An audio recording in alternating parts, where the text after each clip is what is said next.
Của cha.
Nói cho nên ta bên nói cho slip.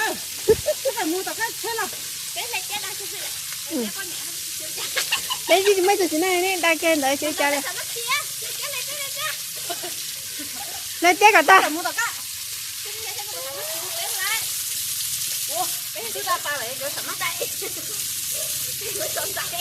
Tôi chỉ cái này chỉ thọt nha. Lần đó đó. Tôi chẳng có phê thua tao nói chơi lời chơi chơi chết trắng phiền rồi chơi chơi ở cháu. Nôi. Đây là để chơi trắng phiền rồi chơi. Đây là để chơi trắng phiền rồi chơi nên giờ xài chả hay mà. Xả này á. Nên là chơi chính xác của con rồi là chơi chắc thế. Đi bộ lâu mình chỉ lẻ thôi bộ lâu à. Mình chỉ sâu vô.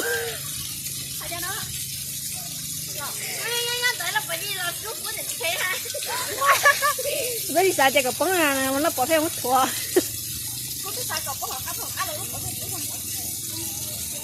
Rồi để lại chế lo chế mẹ chế cả chế lo chế tú chế ế trâu lon để phải là chẳng biết.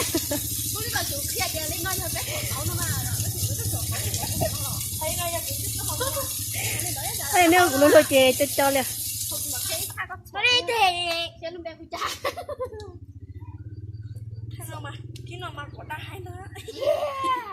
Thì ní nhỏ lên là sẽ đi thua, là sẽ đi đa. Sau này đi chẳng biết là bên trẻ nó đi đa. Thật khen bớt một tôi, thế cái này chẳng biết hết sau nửa tuổi bên. Nếu vợ nó học phát năng ngành tôi thân đi đây là. Em bây giờ này lý do đã chín lắm là.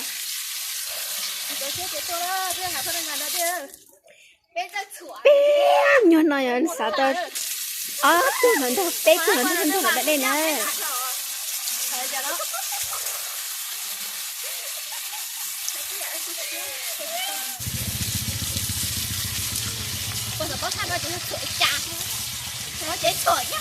Sao đó thăm lột chùa.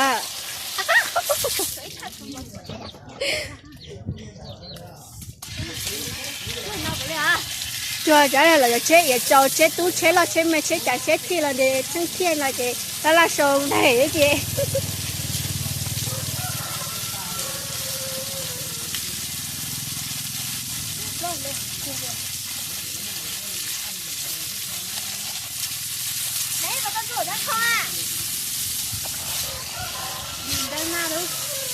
Cho thị trường rồi dẫn những cái kỳ tà. Mình dẫn hết đâu.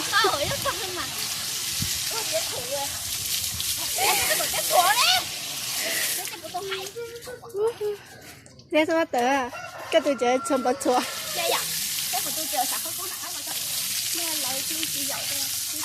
có hết à. Ôi da.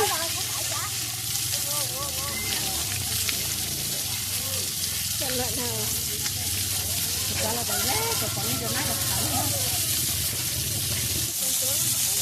Có hơi khổ hơi chết rất lâu.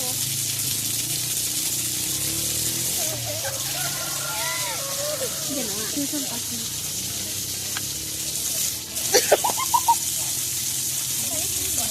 Ôi, nhung cái nhiệt cuốn nhà đi rồi. Không phải rồi. Chỉ một cái hay.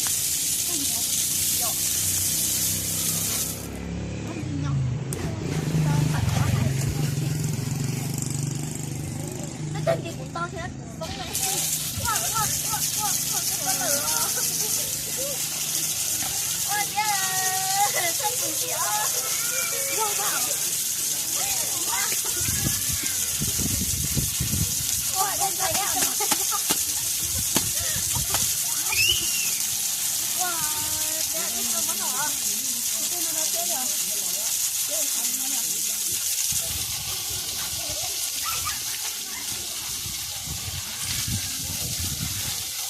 Cái này lên kia thì lên cái mà sai á, cái này là hay nha. Em lấy coi là cái bút thẳng, còn cái đó cho chị có hay. Là cái chỉ liệt rồi. Được chưa? Uống đây nè. Nè thay cũng cho chị nha. Em sẽ ở cái thay thì tôi phải đi ta cái mặt. Đầu tiên đi để nó lấy nhà với mặt chị. Thay nhà gì vậy nè. Có là có lại có một cái nói về đây là thỉnh nha chị. Cái đây. Em đây sách của đây có thể của nhất à? Hả? Cái啥? Lâu. Mình lên mình được thơ. Là cái giờ này gì? Gì ạ? Cái này cái mình nè, có phải nó cái mình. Thế là sao thế là nó sợ tham là luôn gì? Rồi đấy. Nó hay cái chết rồi. Mình chạy thoát cho nó nóng coi chạy nó tôi đi sao? Chả nè. Từ đây nãy cái lúa có là mình chạy thoát cho nó nóng coi chạy coi chỉ sợ đi rồi. Ô, chị đã chưa ha. Nó tự nhiên á. Xử lý lấy như chị. Đấy, đúng rồi, không là hát có xử lý. Như chị nè. Bên có rất nhiều em là con đó. Nó mới là mình là cờ lớn của em cái con nhất là con à. Anh sát trên thế. Ô, để nó không nè. Hỏi tôi không bé đâu. Cho chế kia rồi lại cho chúng ta.